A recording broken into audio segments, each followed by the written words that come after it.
Yes, so I was curious to see who are joining this session because the 13 Pure Land meditations, it's kind of an advanced practice in Pemako teachings.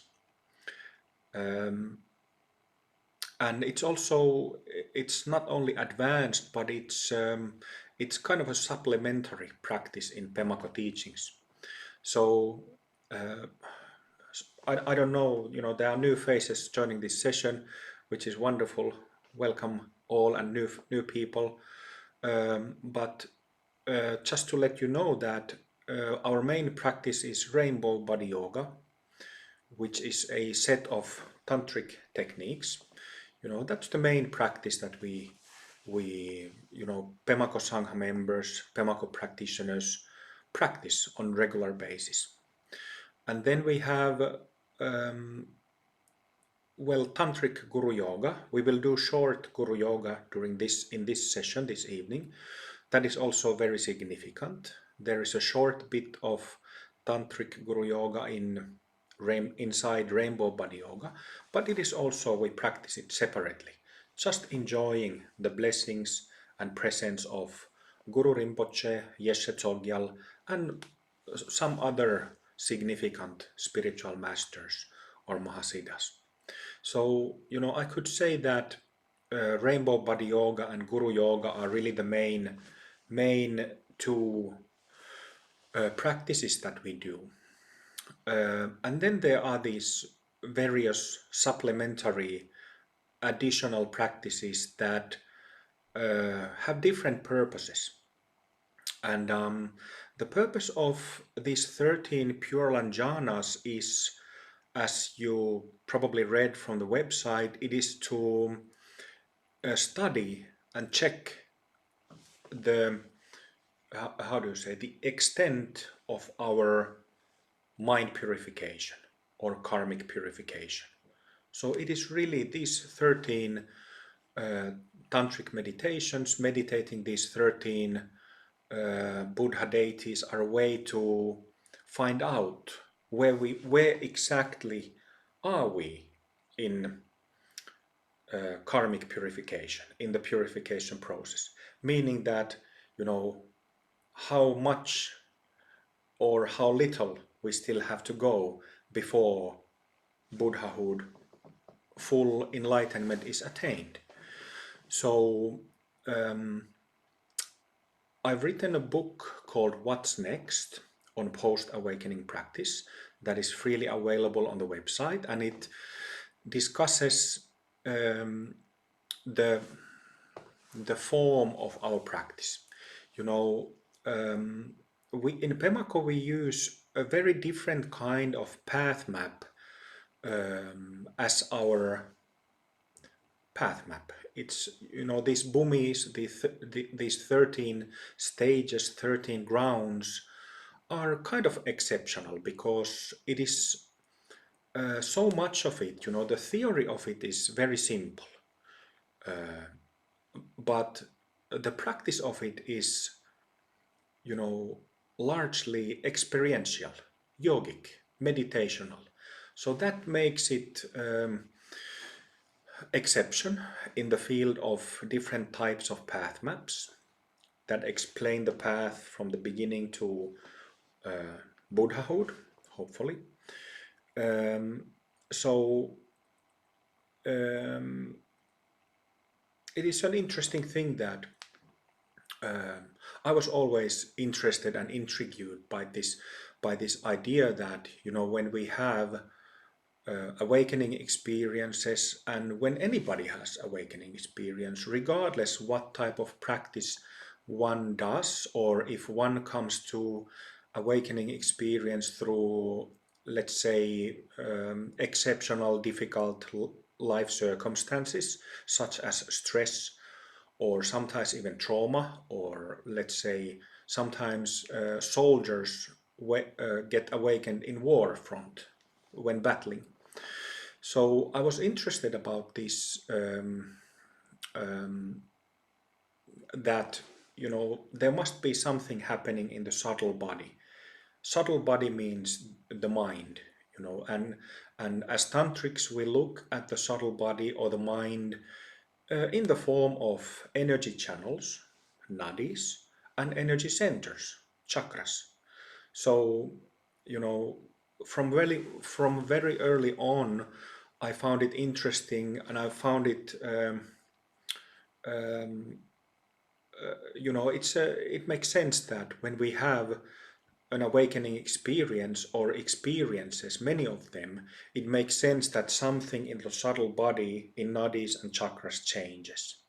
Because our whole mind changes, our perspective changes when the um, narrow, small sense of self, as it becomes more and more deconstructed, and we see the selflessness or emptiness of selves, you know, definitely something changes, and we perceive ourselves and the world from a very different point of view that we did before. So, many of the path maps in Buddhism that are, there are many of those there are so many different schools and styles and lineages of Buddhism around that there are many different types, but, you know, our map, the 13 Boomi model, it gives a lot of emphasis on meditational experience and in also the use of intuition. And this point on intuition is also very important because I don't think during my career of practice, I don't think I have heard a Buddhist teacher or a master discuss about intuition maybe one or two times. So it's not really something that Buddhism emphasizes. And so what the way how the 13 Bhumis, how it works is that as you can read from What's Next, my book, you can get it from the website, you can download it there.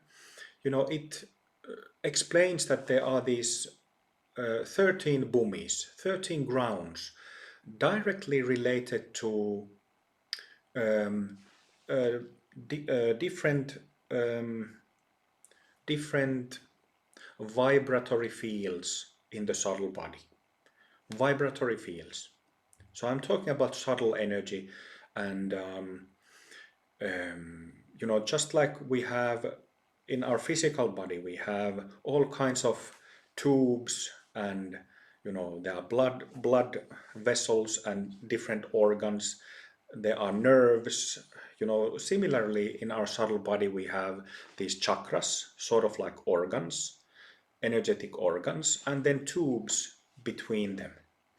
So in my book, I have given a basic layout how it all works, and at the moment I'm writing the second edition of that book, so it will be quite a bit fatter when I hopefully get it done this spring. But in short, the Bhumis first through 6, there are these small centers here, starting from the level of the eyeballs, straight behind from that point between the in the nose, straight behind inside the head, like on top of where the spine ends, around on this level. The first Bhumi location, the center, is right there behind the eyes, inside the head, and above that there are sort of like large P's, PEA, P's, sort of like 6 large P's on top of each other. So first is on this level, and the 6th one is on the crown. So first 6 basic centers are here, and then there are also 6 centers corresponding to these 6 in all 4 limbs. Shoulder 1, upper arm 2, elbow 3, lower arm 4, wrist 5, hand, palm and fingers 6. So 6 Boomis in all 4 limbs. And similarly in the leg, we have first in the hip joint, second inside the thigh in the middle, third one in the knee, fourth in lower leg in the middle, 5 inside the ankle, and 6 in the middle of the foot.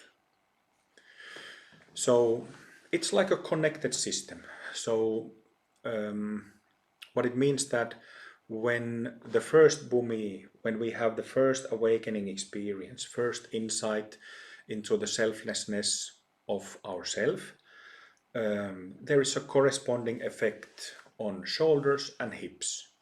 When the second one opens, like a maybe centimeter, 1.5 centimeter above, when this second Boomi location inside the head opens, there's a corresponding effect on upper arm and thighs, and so forth. So it's like a network of centers connected to each other, and that's what I mean with vibrational field.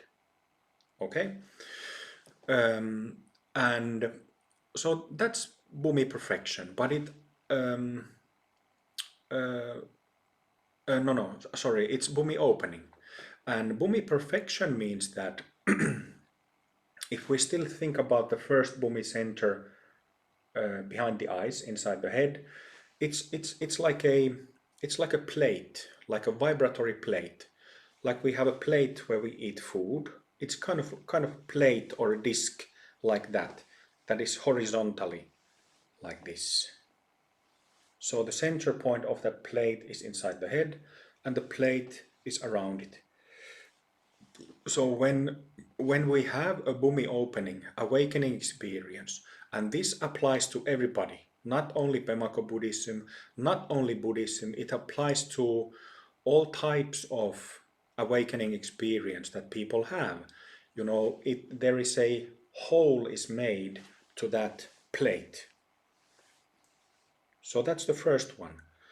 And Boomi perfection means that I'm describing this plate on the first Boomi center, that the edges of that plate and the rest of the plate is gone.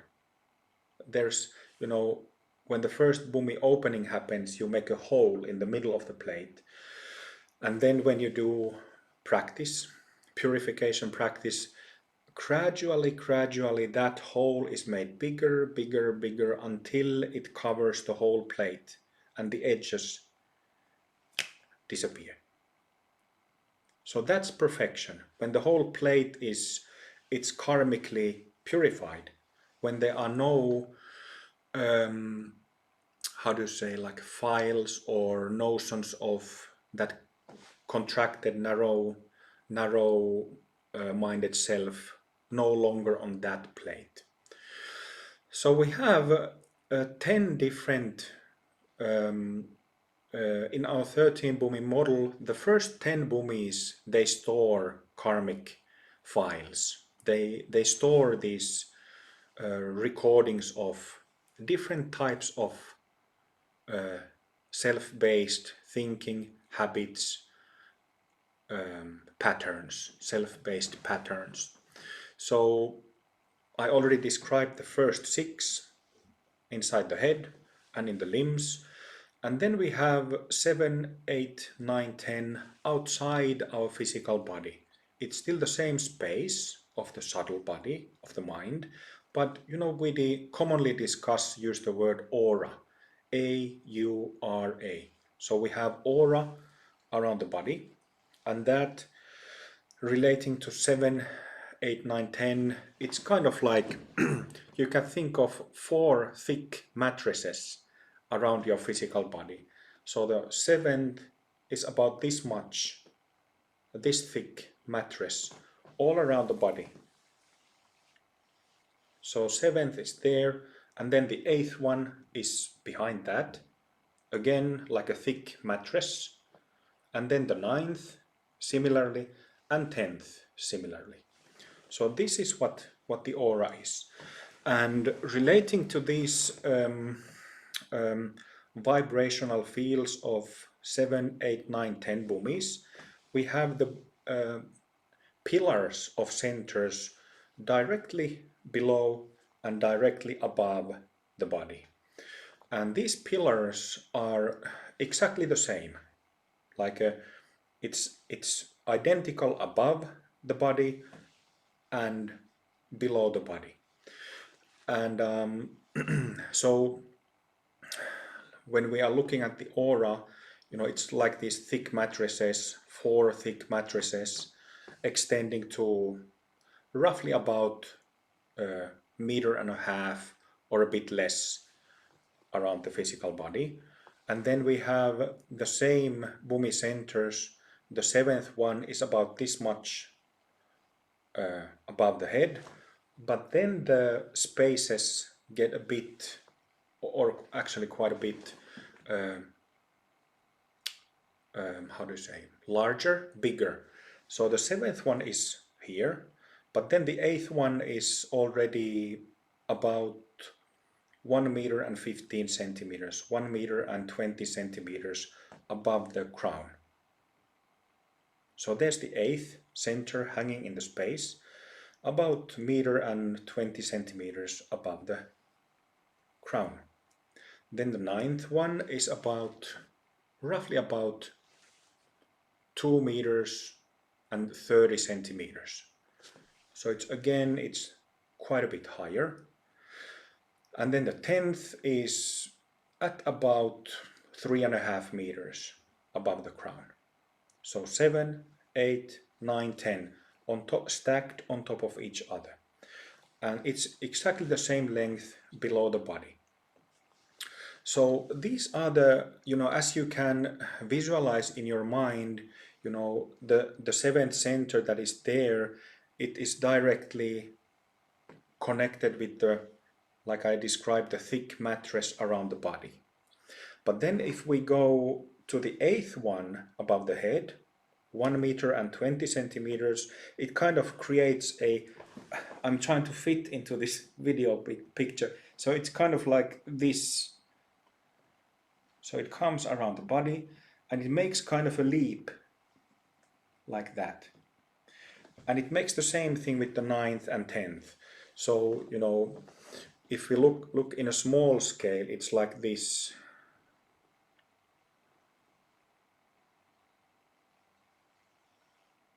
Sort of looks like this. I'm describing this in a really simple, understandable, hopefully understandable way. So those are the 10 layers, 10 grounds, 10 Boomis that store self-based stuff. Meaning that, in those vibrational fields where there are many centers and countless energy channels, that's where our existential issues and problems, or if we use a traditional Buddhist word, dukkha, suffering, discontentment, is stored. So, those are directly the vibrational fields where all the self-based habits and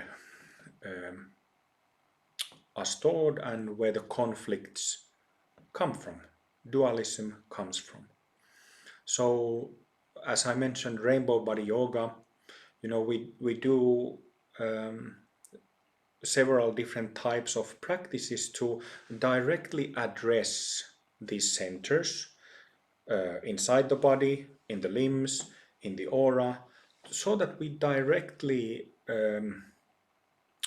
can directly put the power and the benefit of tantric practices wherever it needs to be. And this is a very important point. Let's say that if somebody has already perfected 6 Boomis, it means that the space inside the physical body, the energy body inside the physical body, it's already purified. It kind of feels like when you get to that state, it feels like the body becomes like hollow, just open space. And interestingly, there's with the perfection of 1 through 6 Boomis, it also feels like there is a tremendous relief of physical tensions at the same time. So, subtle body or the mind and physical body are not the same, but they are very closely related. But let's say that, if we are in the process of perfecting the 7th Bhumi, then we know that, we should focus on that center there and as much below the body, and then give more focus on this energy field, that thick mattress, about 15, maybe 15-20 centimeters around the body. So we know where to give focused attention when chanting mantras, doing breathing practices, visualizations.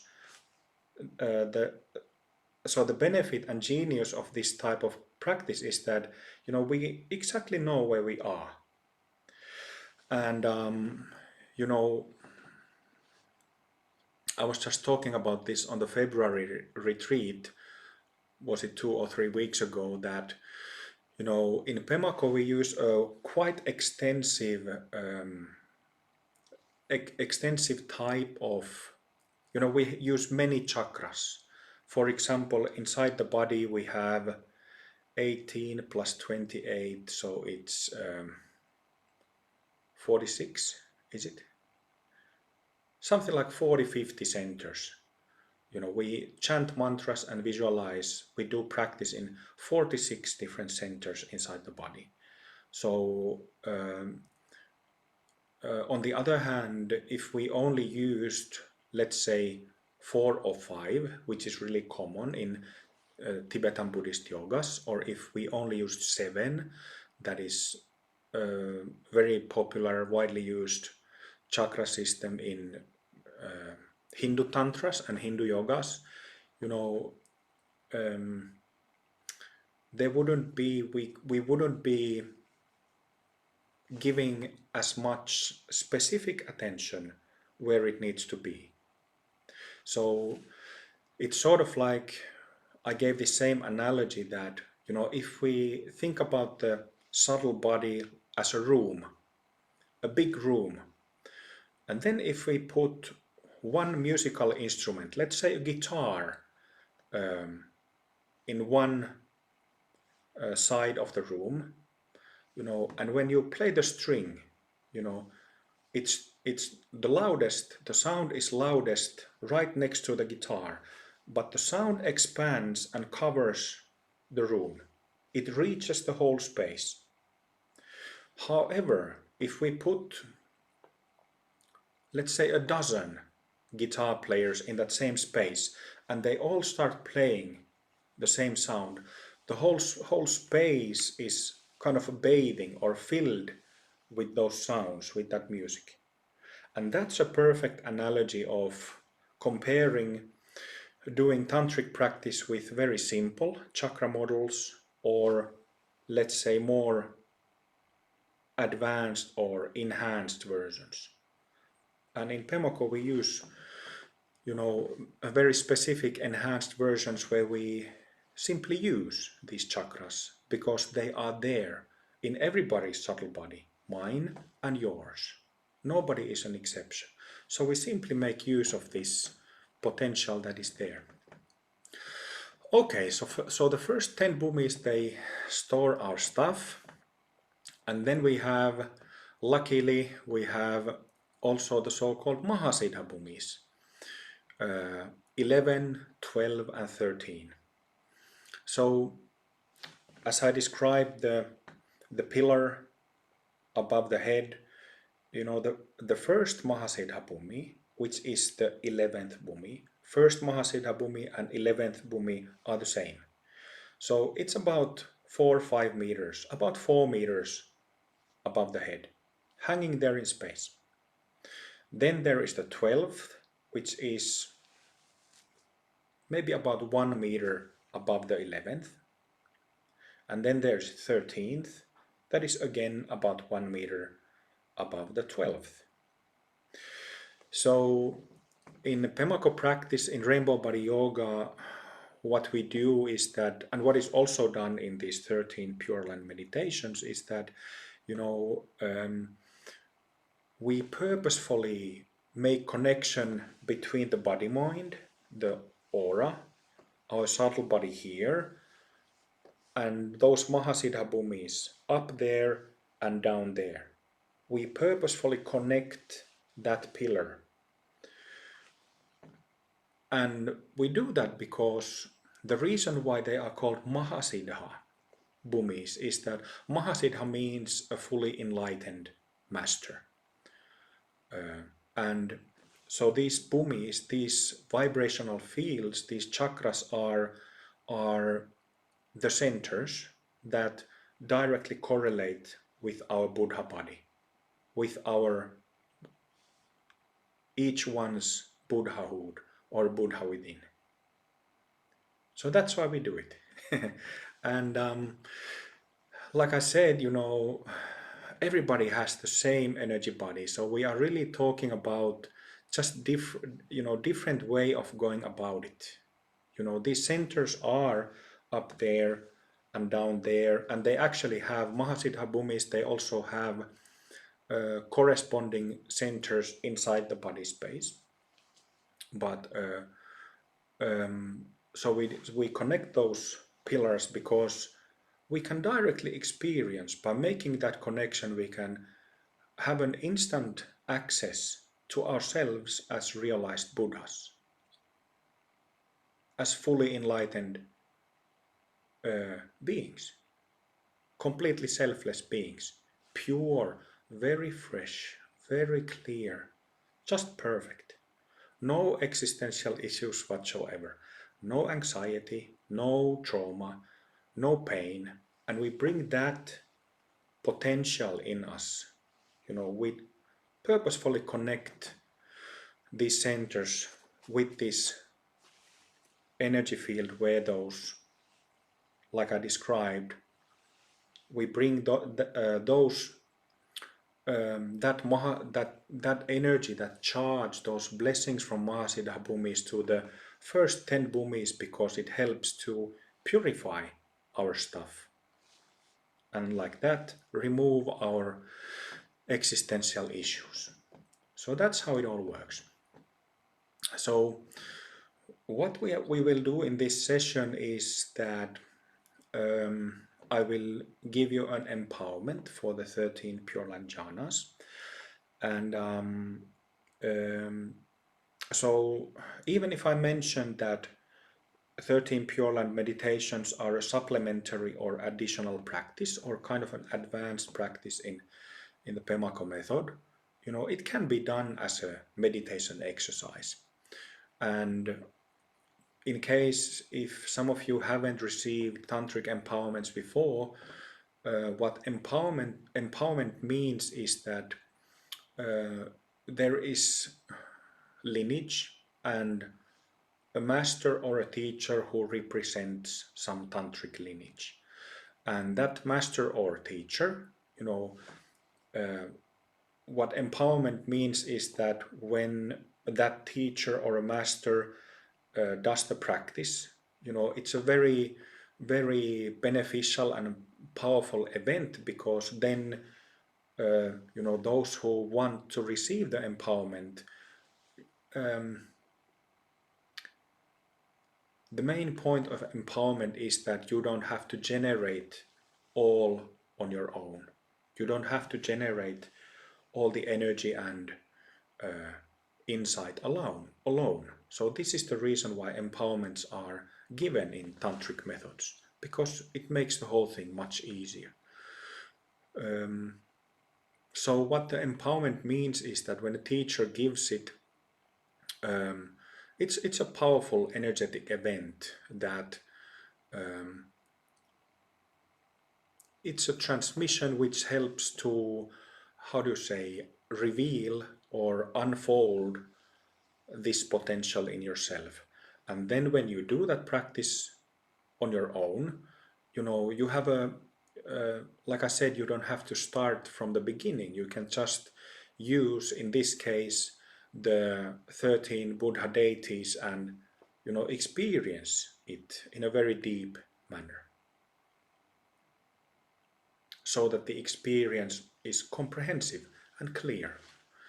And in this way, we can, as tantric practitioners, we can gain confidence in our own Buddha mind relatively quickly.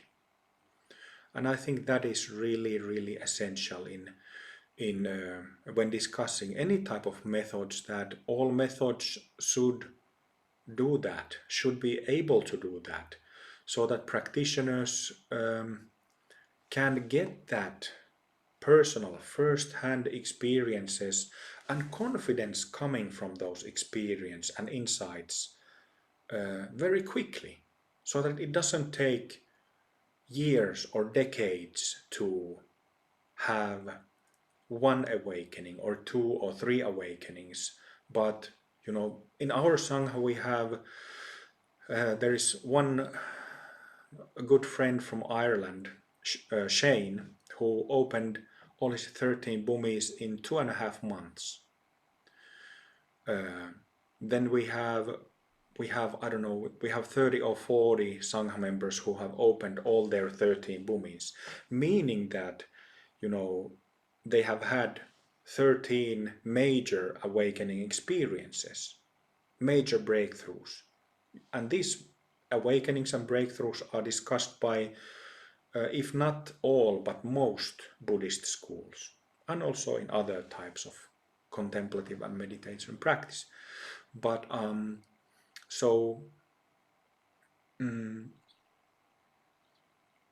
yeah, I was saying that Shane, did it exceptionally fast in 2.5 months, but usually it takes roughly about 2 years for Pemako practitioners to have those 13 awakening experience, opening of first through 13th, and you can read accounts from What's Next book, but when one opens Mahasiddha Bhumis 11, 12, 13, then what it means is that the basic state, natural state, Buddha mind, it's there all the time. So you don't have to seek for it anymore. So that's a very significant signpost. And yeah, it's I love to see that as a teacher, as a founder of this method. I love to see that in my friends, in our Sangha members. There's nothing really, I can't think of anything more fulfilling for a teacher than to see practitioners, students really discover this Buddha within from themselves. So I find that I feel very fortunate to be in this position and to see that.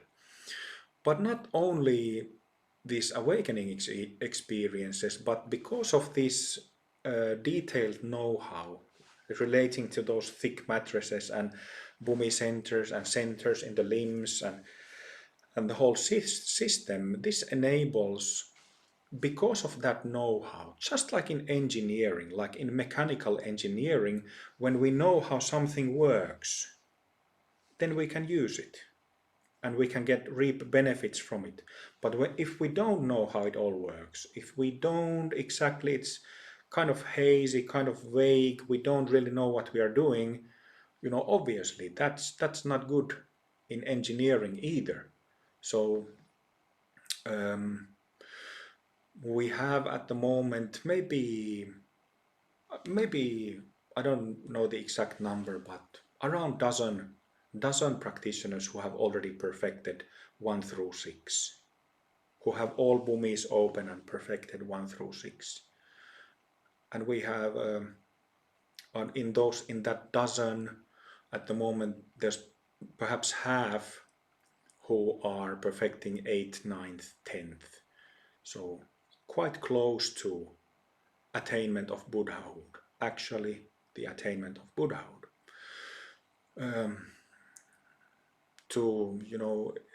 It's a whole discussion. I could continue discussing this topic, but perhaps it's better that we go to practice, because, like I said, and like it should always be known that we are doing yogic practice.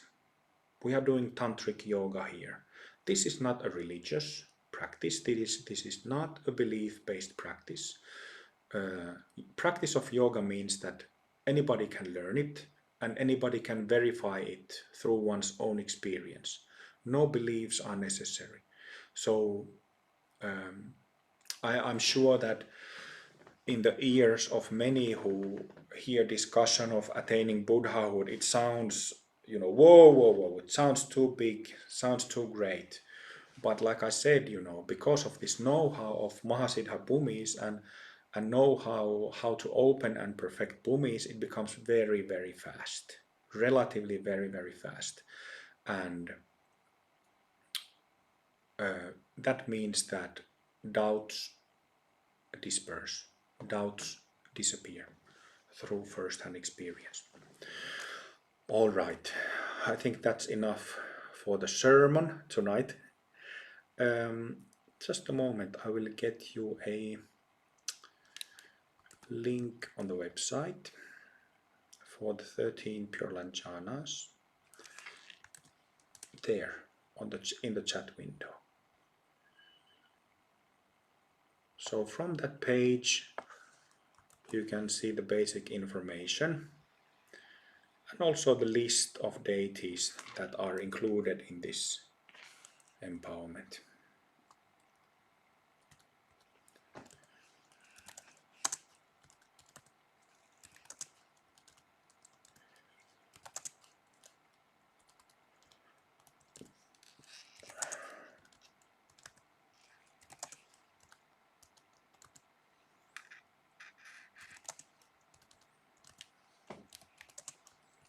Just a moment.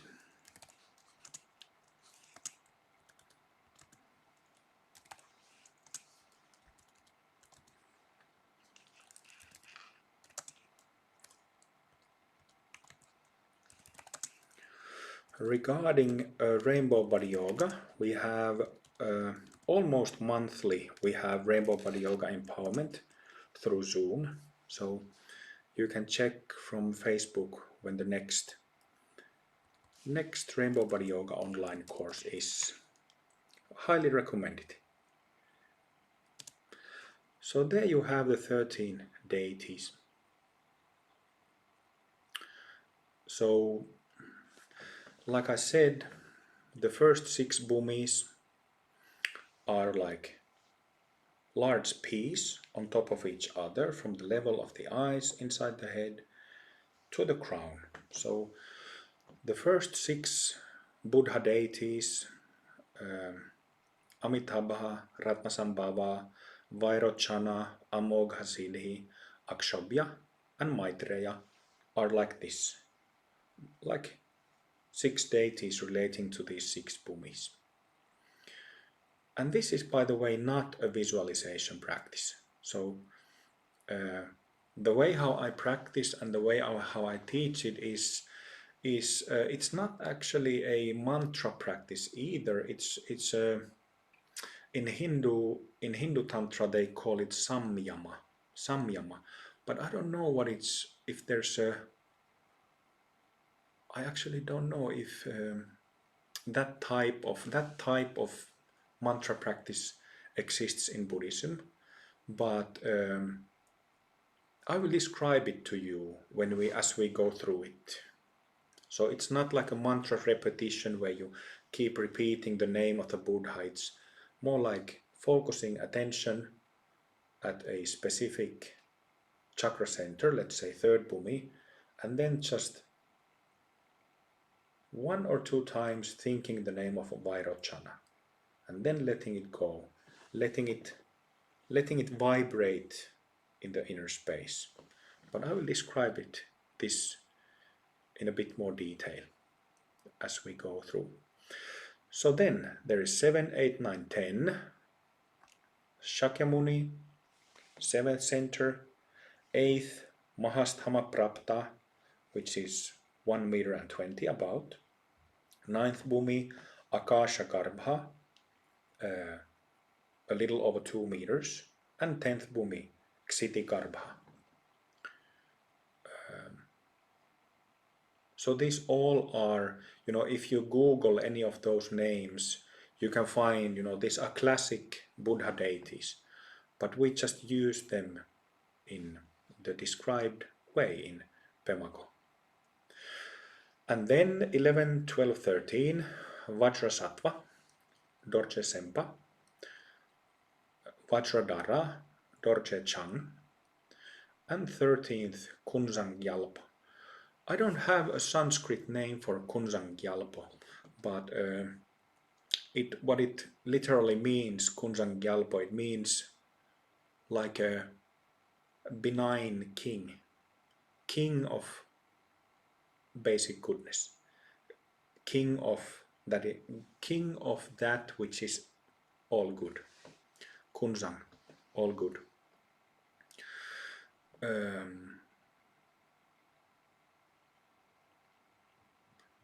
Okay.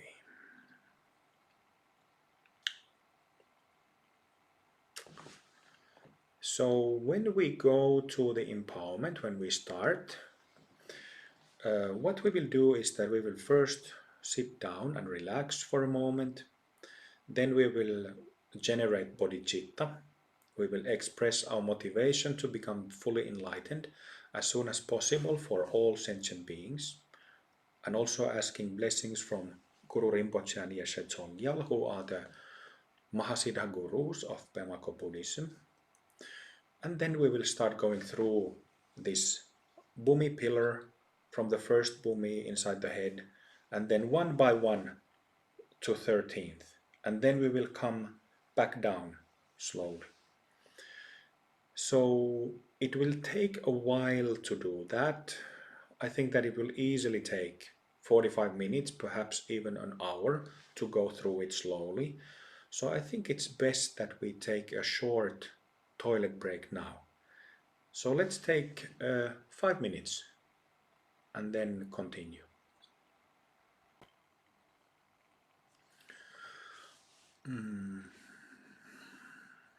Before going to the empowerment, I think what I didn't yet speak about, and I think it's better to speak about this before than after the empowerment,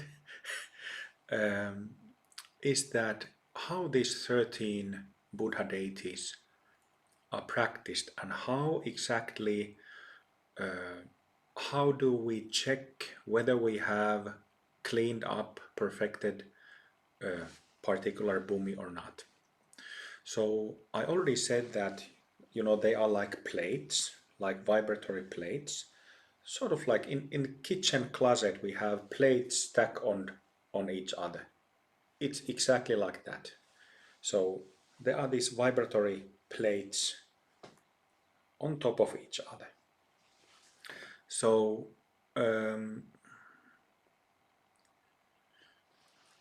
in the name Pure Land Jhana, there is it's a Pali word, Jhana, Jhana, Jhana, and this is actually a word or a term that is used in classical Buddhism, Theravada or Hinayana, small vehicle Buddhism, where there are the so-called jhana meditations, jhanas. And jhana means, in that context, it means meditative absorption, becoming absorbed into different types of, how should I say, like meditative states, meditative frequencies, or blissful states. So jhana means meditative absorption, becoming absorbed, or if you like using the word unification, becoming unified with certain types of joyful, blissful states of mind, or frequencies of the mind. But here the meaning of jhana, it's a bit different. So I understand that what I already discussed was quite technical, so I apologize for that. I hope you were able to understand it. However, at first, all these terms and technical things can be difficult to understand, but it's like that with everything. Like learning everything new, it can be difficult in the beginning. But so when we are talking about experience-based learning, what we are doing here is that it takes quite a bit of exercise and study to be able to discern, to be able to know what is what is the correct experience and what is not. And again, that word jhana, absorption, it's related to becoming absorbed with certain types of blisses, blissful states. And actually both Hindu Tantra and Buddhist Tantra, they talk about four main types of anandas, blisses. But only one of those is the fourth one, spontaneous bliss or natural bliss, sahajananda, is acceptable, is correct. And that spontaneous bliss, it's very subtle, very, very subtle. So, as you do your practice and session by session, when you practice rainbow body yoga or do dynamic concentration, you shout these syllables, you have a direct experience, direct glimpse of your natural state that is completely pure, clear, completely fresh, just incredible freshness, like wild mint in the mountains, growing in the mountains. That smell of wild mint, that fresh.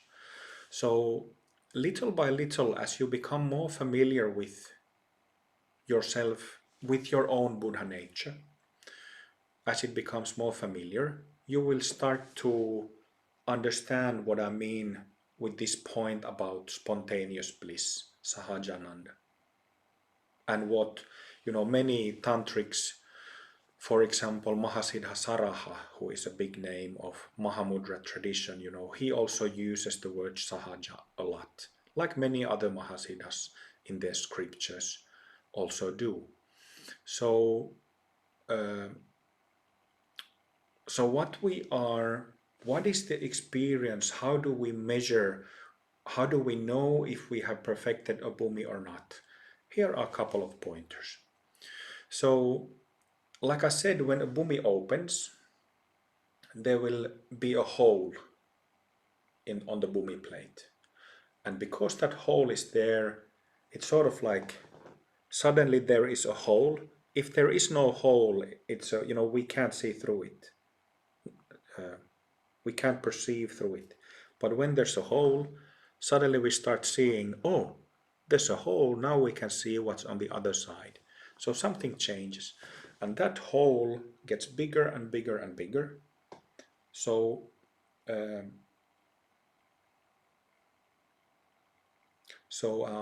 at some point, when a Boomi becomes perfected, the edges disappear. And you can actually learn to perceive this, whether that Boomi plate has edges or not. Another way to perceive edges is to detect whether there is this blissful gross bliss arising. If there is dirt on the Boomi plate, you will start to feel sort of like intoxication, little bit drunkenness, and that is different kind of, that's a dirty kind of bliss, not the spontaneous bliss, sahaja, that I was talking about.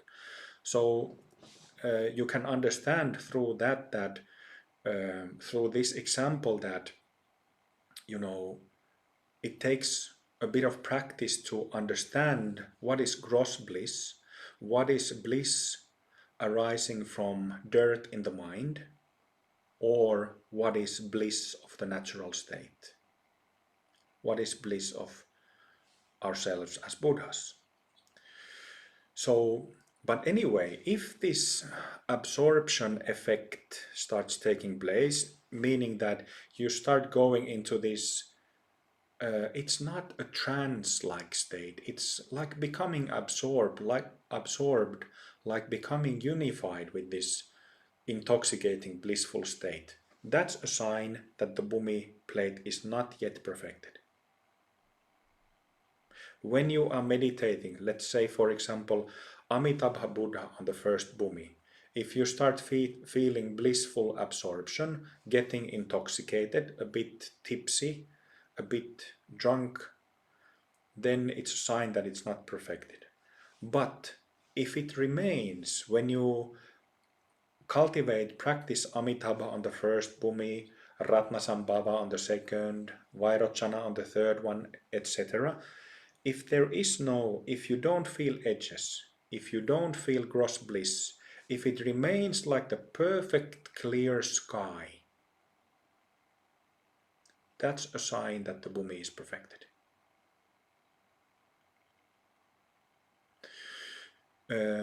I could also, we can look into the edges of the Bhumi.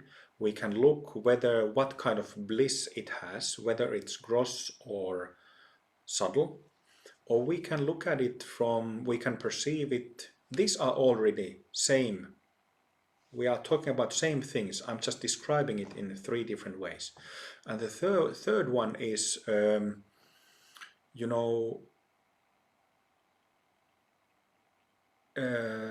the experience is like, I often use this analogy. So if we look at the sky outside, like a blue sky,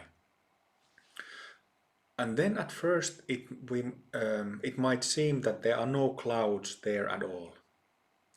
But when we start looking very carefully, we might notice that there are these high atmosphere clouds, high in the atmosphere, which it looks like there are these very thin layers, and we can't really see the edge of the clouds.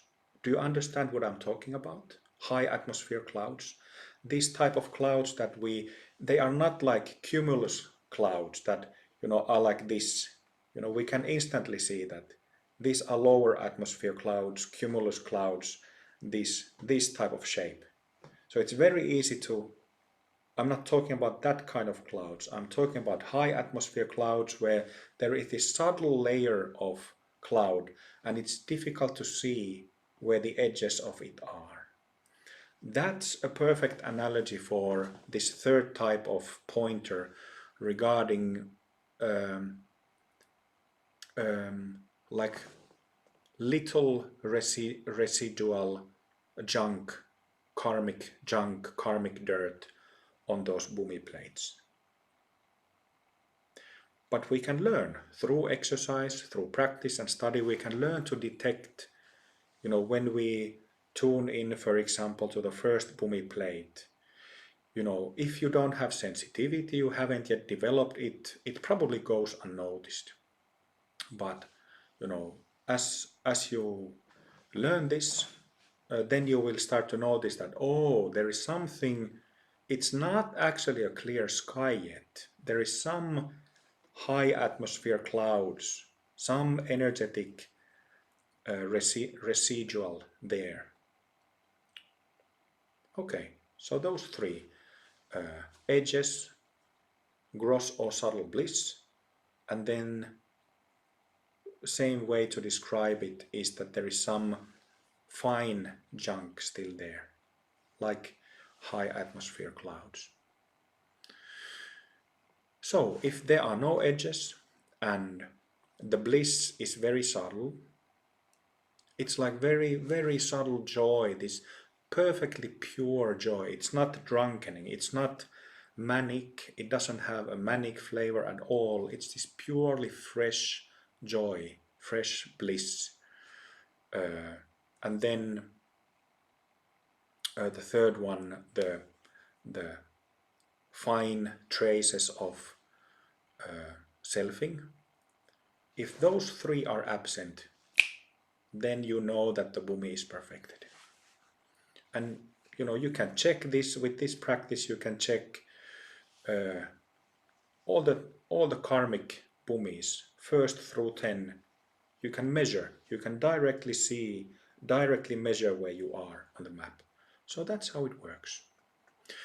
And now as we will continue to the empowerment, we will do in your home practice of these 13 Pure Land meditations, you could go through it up the ladder and come back down again in the same way like we will do next.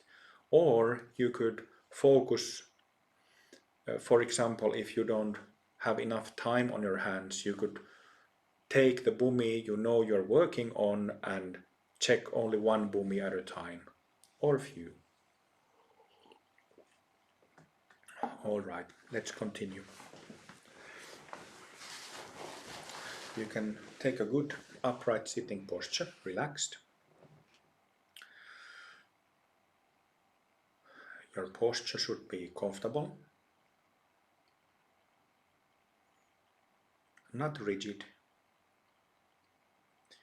If you experience any type of physical discomfort, you should adjust or change your posture. There is no point in trying to sustain pain or discomfort, like numbness. You can close your eyes. If you feel like taking a few deep breaths, you can, relaxing deeper with each exhalation.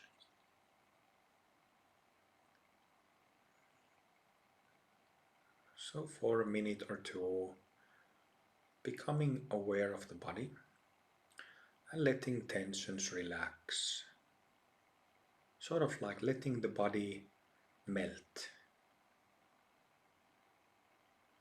Not melting into sleep, not falling into sleep or drowsiness, but rather relaxing, melting tensions into this perfect, clear wakefulness.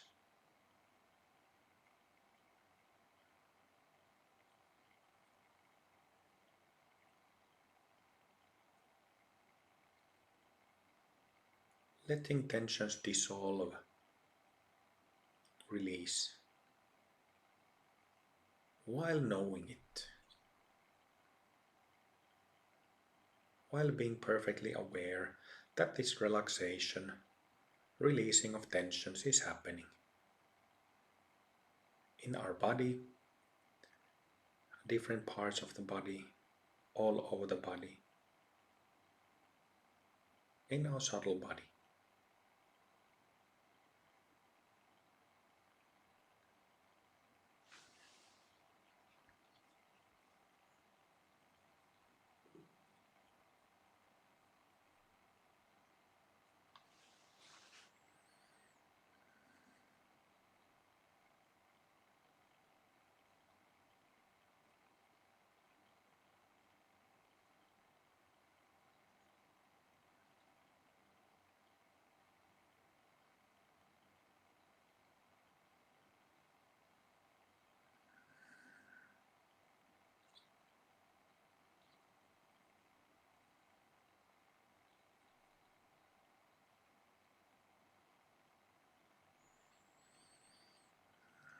Letting tensions melt from the surface of the body, on the skin, or in superficial muscles, deeper into the tissues of the body, and finally through the body, through the limbs.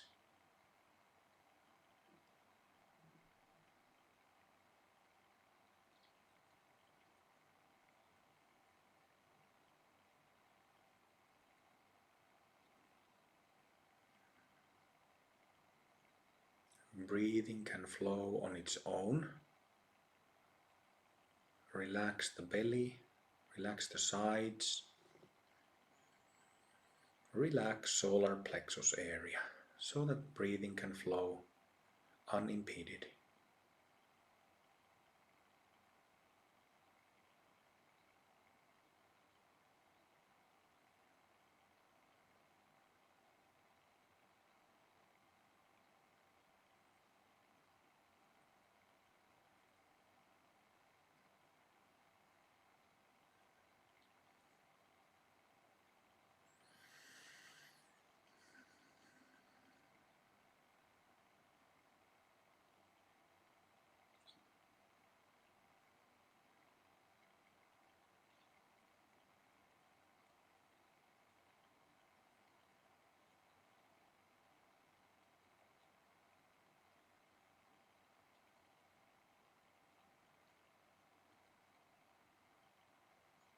So as our attention touches different areas of the body, this is how relaxation happens. And at the base of this relaxation, there is this basic knowingness. Knowing quality, self-cognizant quality of the Buddha within, of our mind, that is always there, yet goes unnoticed. Goes unnoticed because we don't have a culture and teachings that points it out. But here, as our attention, let's say, is focused on relaxing the belly, for example, I could describe it that there is basic knowingness that knows that our attention is focused on the belly and relaxation happens in the belly. Basic knowingness at the base of everything that we do or think or feel. I mentioned perfection of first through 6 Boomis, and at that point, this basic knowing and putting attention to any part of the body, those are no longer two, they become one. So there's only this basic cognizance covering the whole body.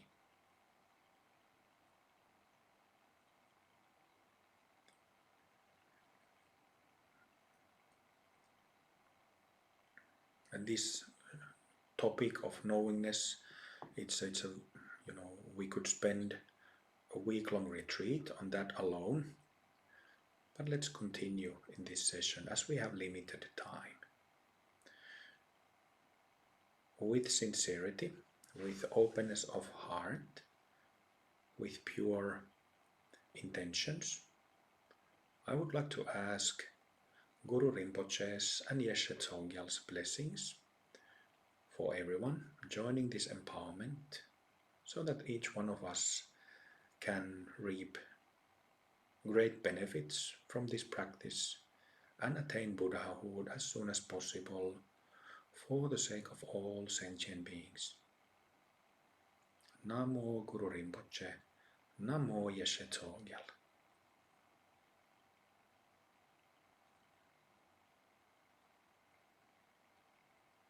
Feel the blessing, the charge coming to you from Guru Rinpoche and Yeshe Tsogyal.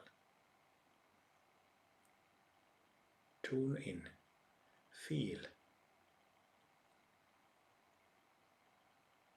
Feel the warmth and light and presence of the Gurus with you.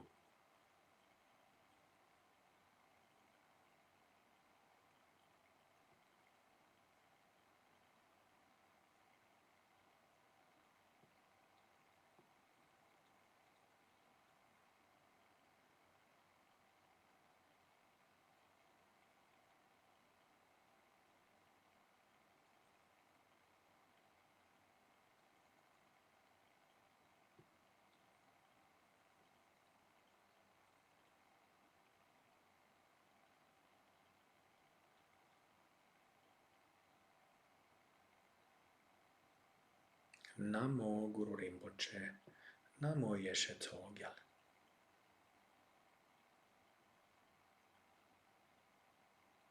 The founding, presiding Mahasiddhas of the Pemako teachings.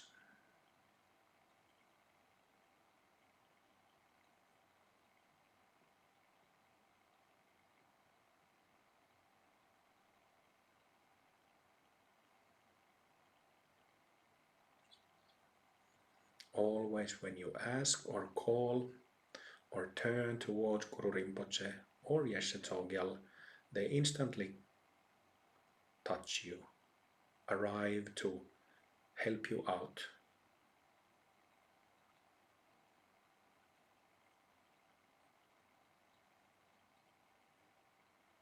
We only need to ask and receive.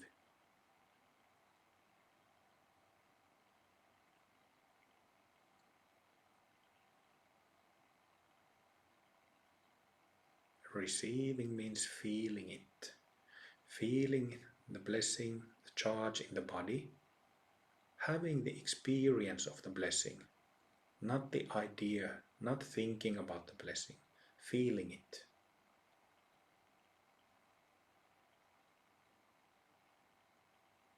Just like feeling, getting a massage, feeling the warmth of sunlight on the skin in summer.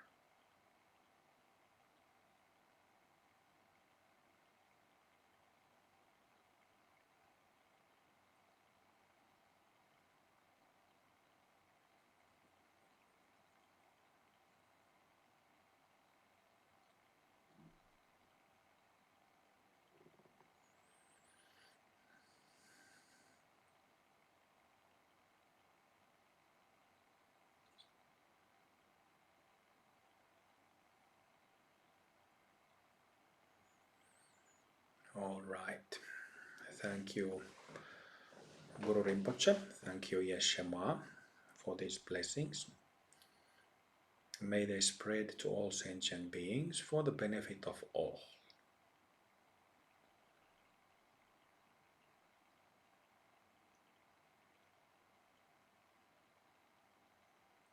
So, expressing our motivation of compassion, bodhicitta, is always the heart and soul of Mahayana path, Mahayana Buddhism.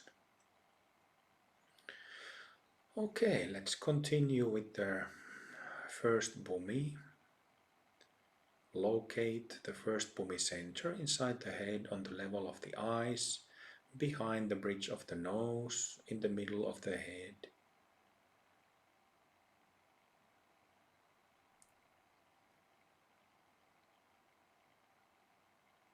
And the presiding Buddha deity of this Bhumi is Amitabha Buddha. Amitabha, Buddha of light.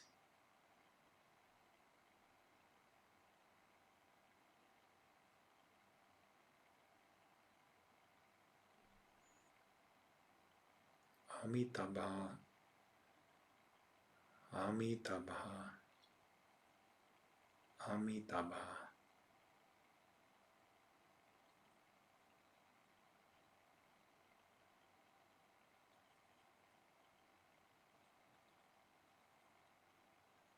So you're not tightly focusing on the Bhumi center inside the head, not tightly, kind of loosely,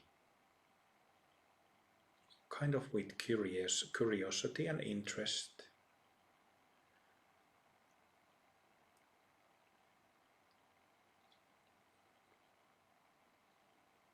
While there is transmission empowerment taking place between you and me.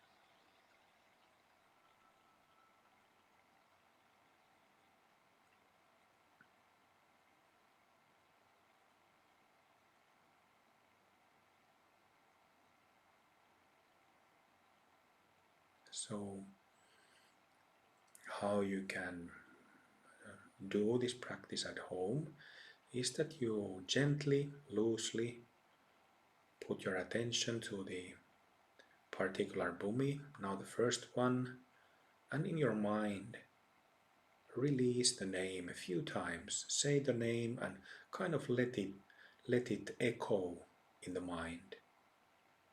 Amitabha, Amitabha, Amitabha.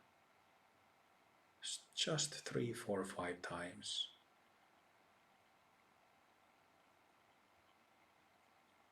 And then see what happens.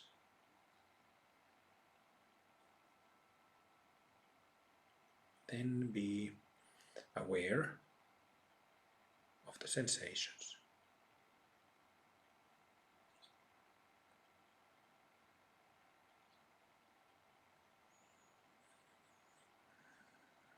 Then let's continue to second Bhumi, about perhaps 1 or 1.5 centimeters above the first one, on the eyebrow level inside the head,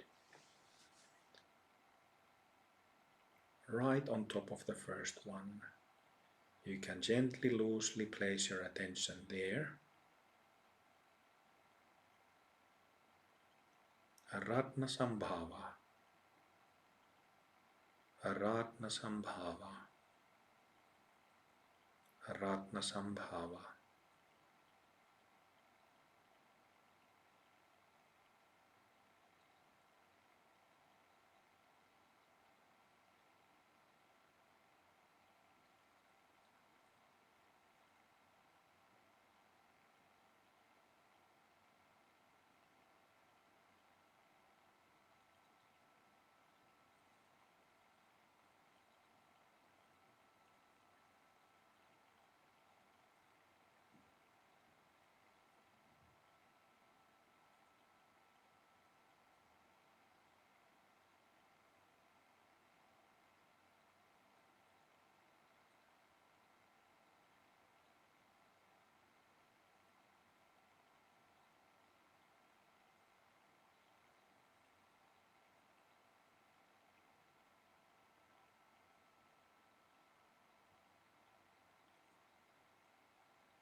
And then let's continue to third one on top of the second. Here we are in the middle of the forehead, that level inside the head. Find into it to the location of that center, Boomi Chakra inside the head. Vairochana, Vairochana, Vairochana.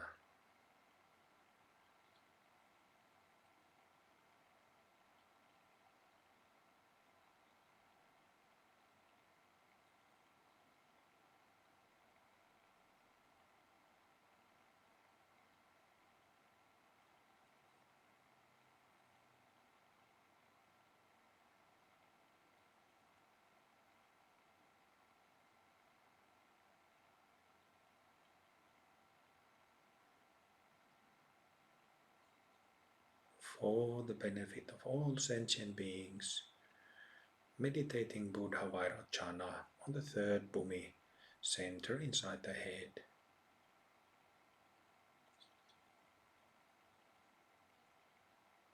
Together.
Then let's continue to fourth. Again, a little bit higher. Here we are talking about the roughly the upper forehead level, inside the head. Fourth Boomi chakra location. Locate it.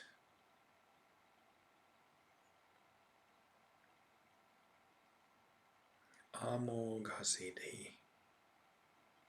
Amogha Siddhi. Amogha Siddhi.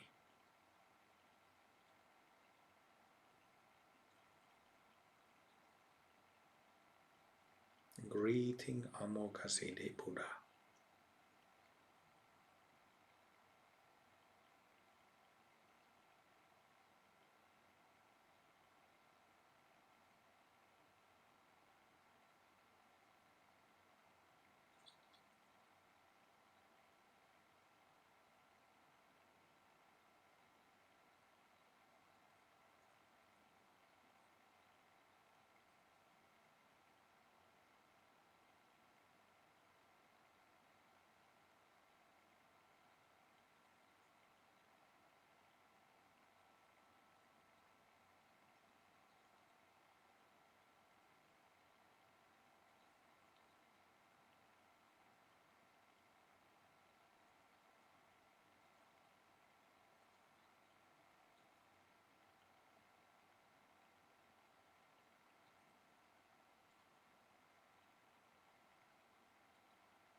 Then continuing to fifth, which is just below the crown, between fourth and sixth.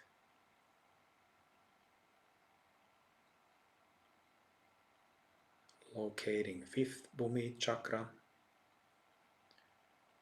and greeting Akshobhya Buddha. Namo Akshobhyaye. Greeting Akshobhya. Akshobhya. Akshobhya.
Then moving on to sixth Bhumi center on the crown.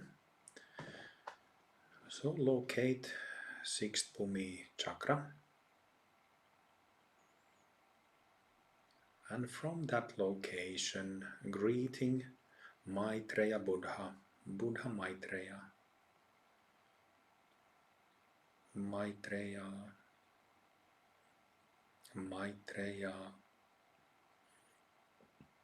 Maitreya.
And then moving on to the centers outside the space of the physical body.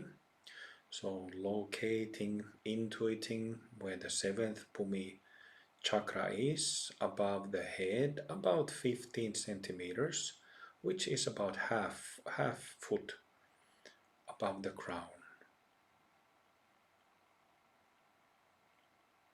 Into it. There is a center there.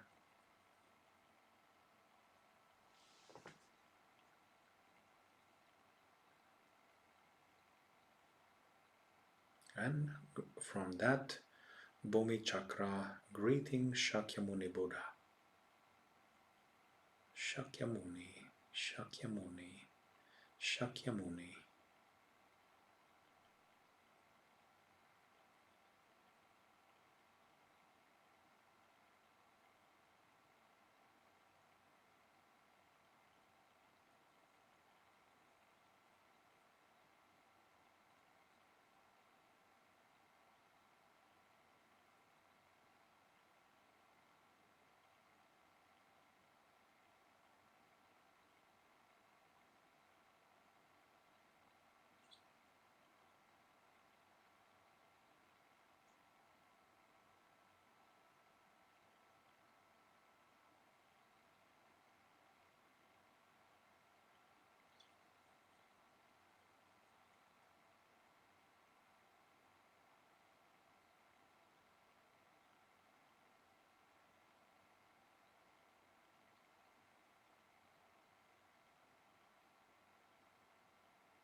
And then continuing further up, so intuiting the next center, which is roughly about a meter higher than the seventh.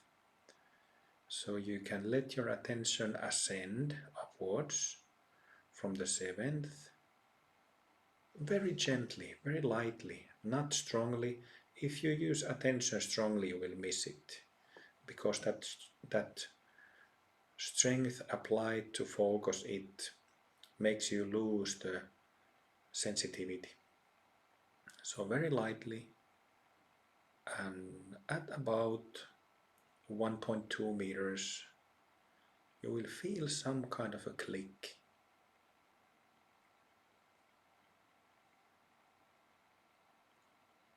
Locating the center.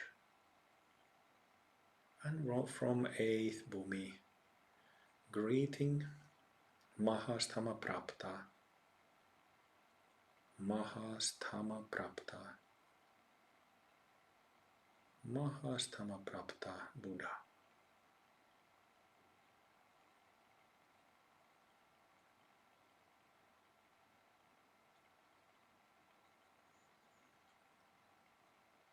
When you practice the 13 Pure Land meditations, you will start noticing that they have subtle but distinct feels, each one of the Buddhas, each one of the Bhumis. But this takes practice. Maybe you can make, and you probably can, make some discernments, some observations already.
Good.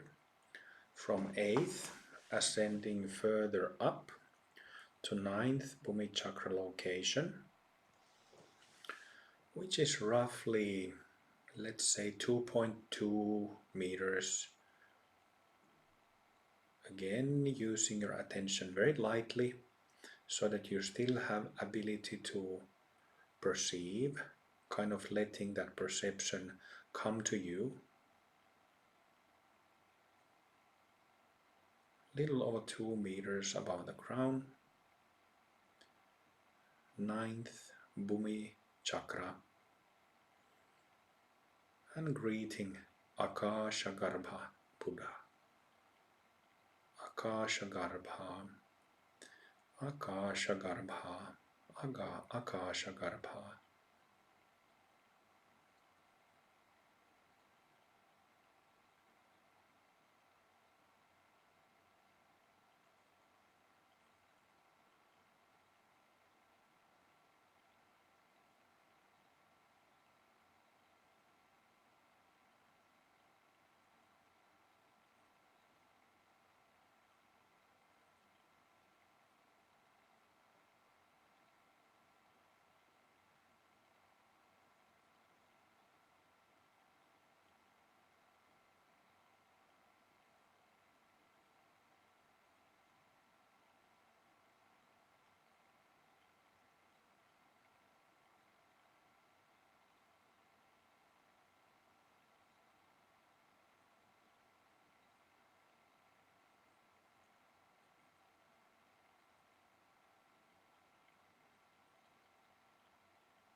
And then from 9th, continuing to 10th, roughly 3.5 meters above the crown. So ascending a bit more than a meter from the previous one, 9th one, to 10th, intuiting where the 10th Boomi chakra is. And the center of the chakra is kind of like an entry point to that particular ground or Boomi vibrational field. An entry point to a vibrational field. So 10th Boomi, greeting Kshiti Garbha. Kshiti Garbha, Kshiti Garbha, Kshiti Garbha. The last one of the karmic layers.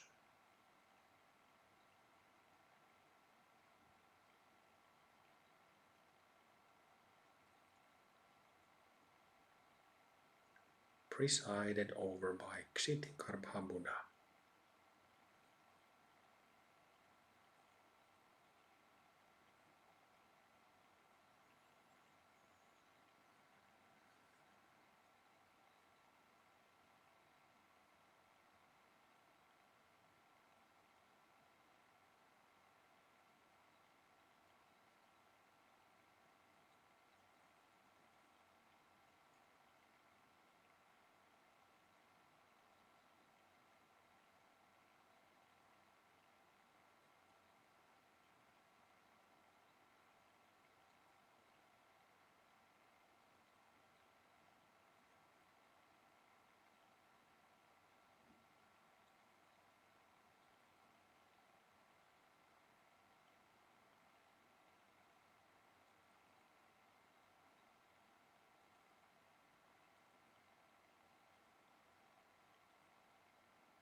And then from 10th, continuing further up to roughly 4 meters, where the first Mahasiddha Bhumi, or in other words, 11th Bhumi is. So let your attention ascend higher. And at some point, when you do that, you notice that kind of the flavor of it changes noticeably, significantly.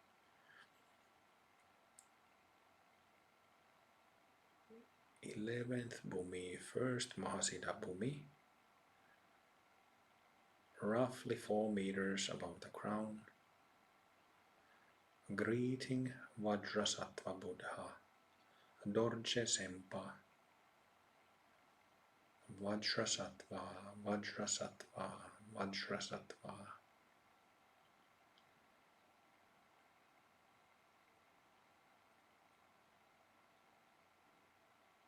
The Buddha deity of Dharmakaya, body of emptiness, insight of emptiness of all phenomena, selflessness in other words.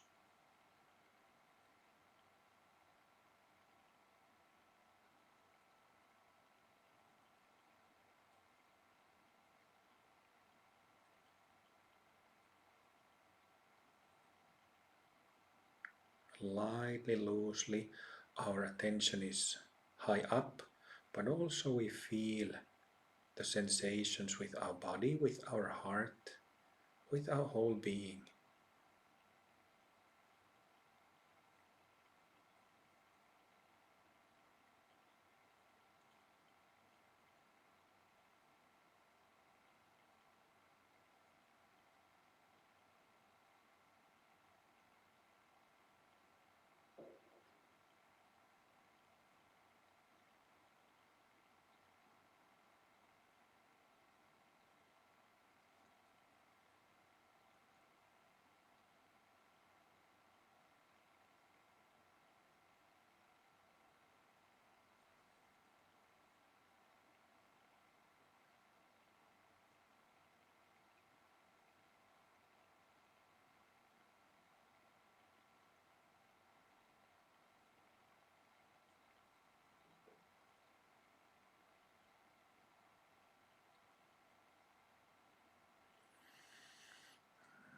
Then going a bit higher, about 1 meter higher to 5 meters, 12th Boomi, Vajradhara, Dorje Chang, Vajradhara, Vajradhara, Vajradhara.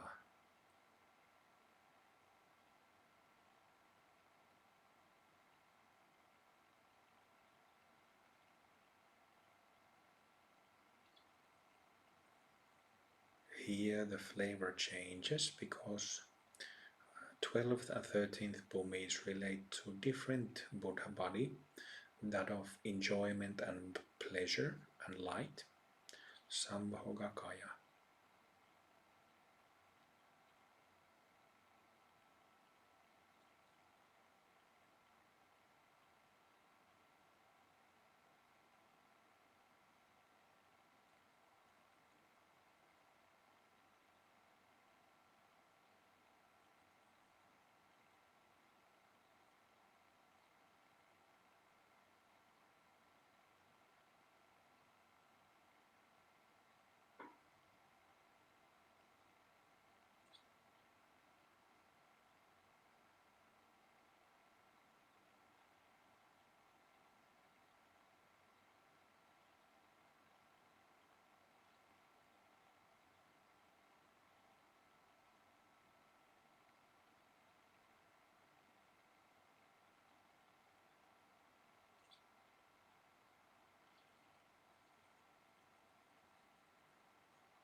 And then finally reaching the 13th Bhumi chakra location, again a bit higher, roughly 6 meters above the crown, 13th Bhumi chakra. Letting your attention ascend, waiting for the click sensation. Greeting Kunjang Gyalpo, King of Basic Goodness.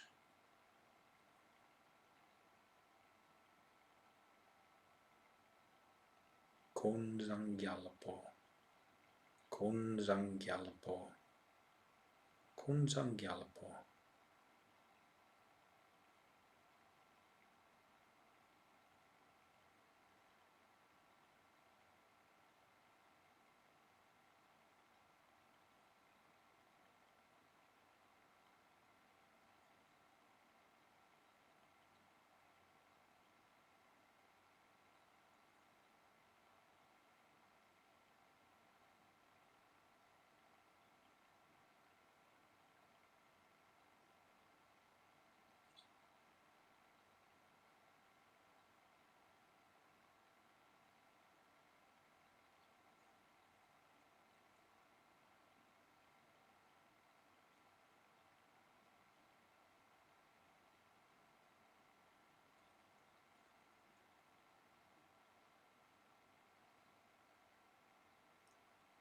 Thirteenth Pumi also related to Sambhogakaya, the body of enjoyment, bliss and light.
And then we will come down the same 13, sort of like when children are in a park playing, they come down a slide.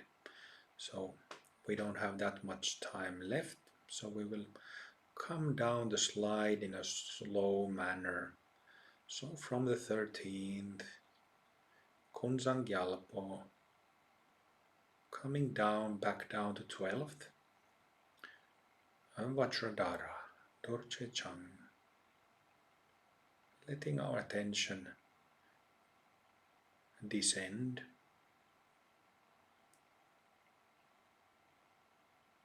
And briefly touch the 12th Boomi chakra location. Then sliding further down, 11th Boomi chakra, and Vajrasattva, Dorje Senpa.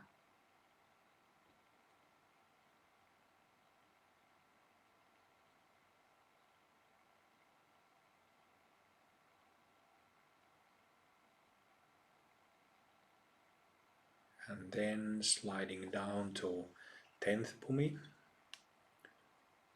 relating to Ksitigarbha,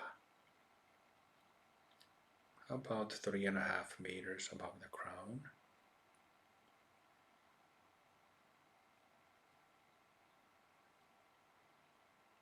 Briefly touching 10th Bhumi area, and sliding further down to 9th Akashagarbha, about 2.5 meters, 2.2 meters.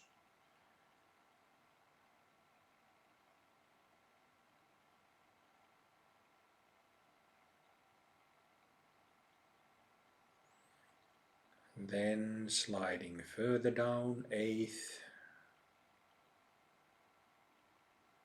Mahastama Prapta, roughly 1.2 meters.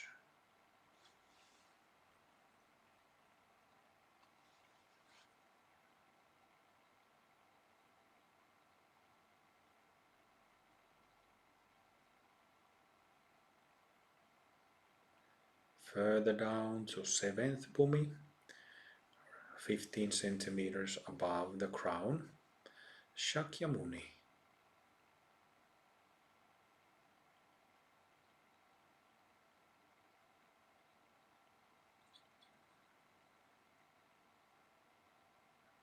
Further down to the crown, 6th Bhumi, Maitreya.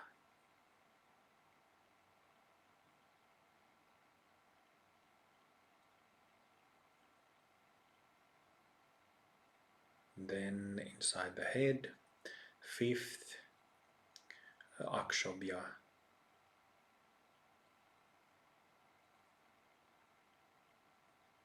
just below the crown. Further down to 4th, on the upper forehead level, Amoghasiddhi.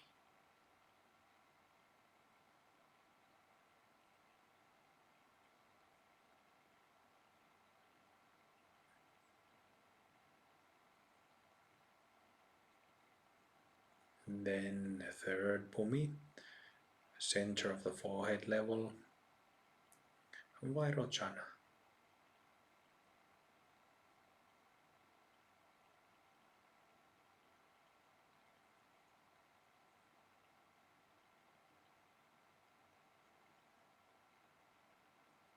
And 2nd Bhumi, eyebrow level, Ratnasambhava.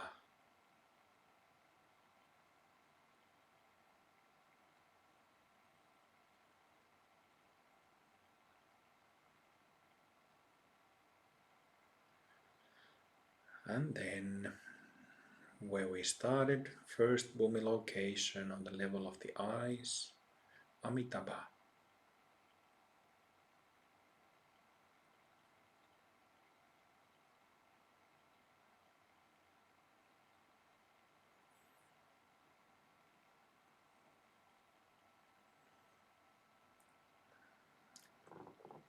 To end this empowerment, let's chant "May all beings be free" 3 times together. Inhale. May all beings be free. May all beings be free. May all beings be free. Generating bodhicitta.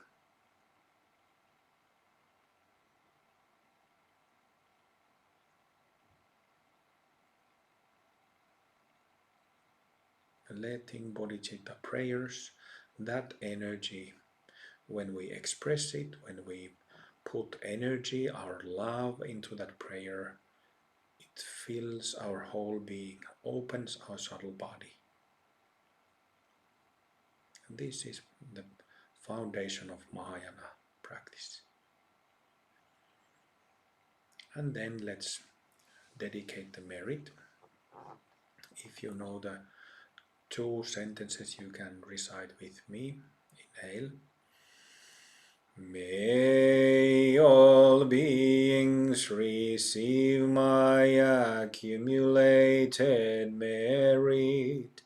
I dedicate the merit to the refuge and to all sentient beings.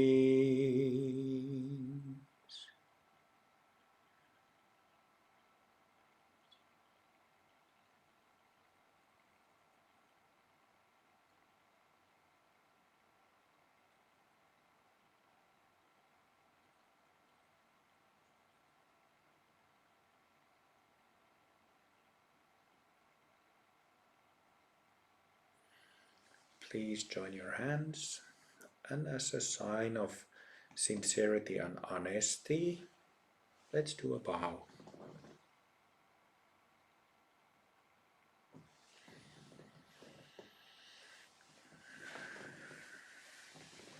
Okay, I realized at some point when we had started the empowerment that a month ago when we started this, this is the second session of 4 sessions related to Boomi study and energy reading. And I remembered from the first session that I was supposed to add a 3rd hour because we didn't have, we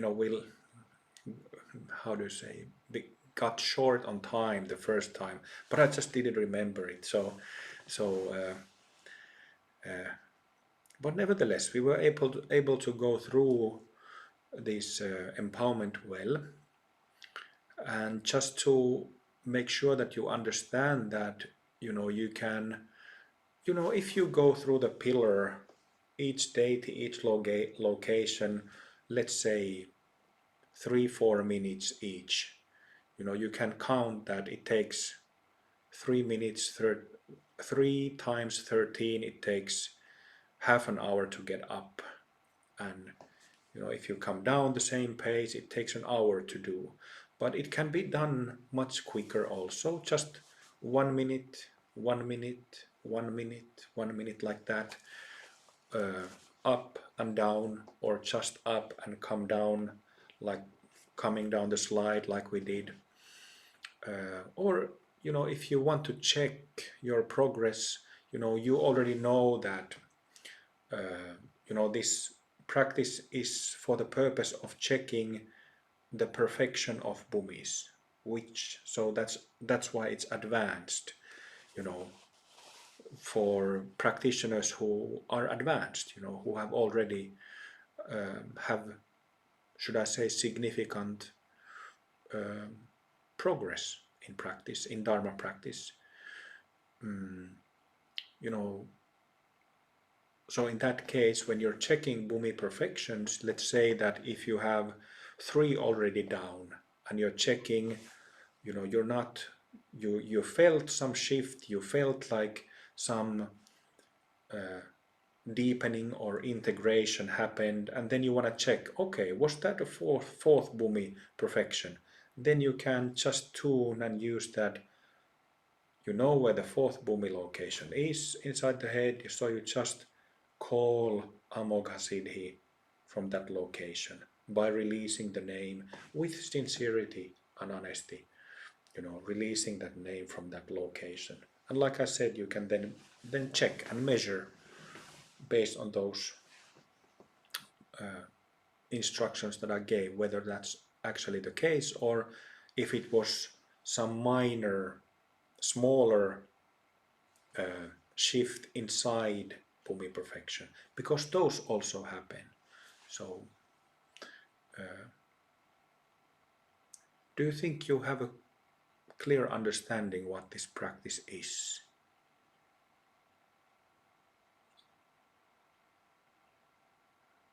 I see few yeses.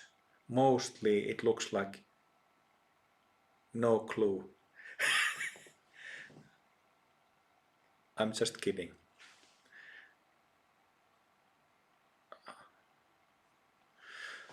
Okay.